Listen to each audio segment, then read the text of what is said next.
ഡെലിവറിന്റെ അന്ന് പുലർച്ചയ്ക്ക് ഒരു ചെക്കപ്പ് ഉണ്ടായിരുന്നു കേട്ടോ അവൾക്ക്. അപ്പൊ അതുകൊണ്ട് തന്നെ നമ്മുടെ എല്ലാവരും 3 മണി 3:30 ആകുമ്പോൾ നീച്ചിട്ടുണ്ടായിരുന്നു. അങ്ങനെ ചെക്കപ്പ് ആണെങ്കിൽ 4 മണിക്ക് കഴിഞ്ഞു കേട്ടോ പുലർച്ചയ്ക്ക്. അപ്പൊ നമ്മുടെ തേജു നേരത്തെ ഇട്ടിട്ടുണ്ടായിരുന്നു കേട്ടോ. അവനായിരുന്നു കൂടുതൽ എക്സൈറ്റ്മെന്റ്. അതുകൊണ്ട് തന്നെ കുട്ടി സമയമൊന്നും നോക്കാണ്ട് തന്നെ നമ്മൾ വലിയവർ എനിക്കിടെ ഒപ്പം എണിച്ചിട്ടുണ്ടായിരുന്നു കേട്ടോ. അപ്പൊ അവന് ഒരു 4:30 ആകുമ്പോഴേക്കും ഉണ്ണിയോളല്ലേ വിശക്കൂല. അപ്പൊ നമ്മള് ഇവിടെ അടുത്തൊന്നും നമുക്ക് ആ സമയത്ത് ചായക്കടയോ കാര്യങ്ങളൊന്നും കിട്ടിയില്ല. അങ്ങനെ നമ്മൾ കേച്ചേരി സെന്ററിലേക്ക് വന്നിട്ടോ ഞാനും മിൻഷാട്ടിനും കൂടിയിട്ട്. അങ്ങനെ അവന് വേണ്ടത് നമ്മൾ അവിടെ നിന്ന് വാങ്ങിക്കൊടുത്തു. അതിന്റെ കൂട്ടത്തിൽ നമ്മളും ചായ കുടിച്ചിട്ടുണ്ടായിരുന്നു. എല്ലാവർക്കും വയറ് കളിയിട്ടായിട്ട് നിൽക്കുന്നുണ്ടായിരുന്നത്.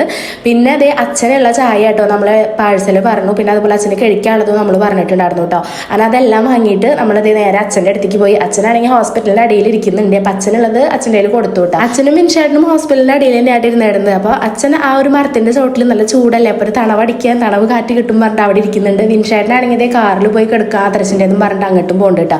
അങ്ങനെ ഞാനും തേജും കൂടിയിട്ട് നേരെ റൂമിൽ പോയിട്ട് ഒരു 7 മണി നേരം വെളുത്തിട്ടുണ്ടായിരുന്നു കേട്ടോ. നേരം വെളുത്തപ്പോൾ നമ്മുടെ തേജുവിന് ബോറടിച്ച് തുടങ്ങൂല. അപ്പൊ അവിടെ കളിക്കാനുള്ള സൗകര്യങ്ങളൊക്കെ ഉണ്ട് കേട്ടോ. അപ്പൊ അച്ഛനും അവനും കൂടിയിട്ട് ഇതേ അവനെ ഇവിടെ കൊടുന്നിരുത്തിയിട്ടുണ്ട്. അവിടെ ഊഞ്ഞാലൊക്കെ ആടി അവൻ്റെതായ കളിയിലിരിക്കുന്നുണ്ട്.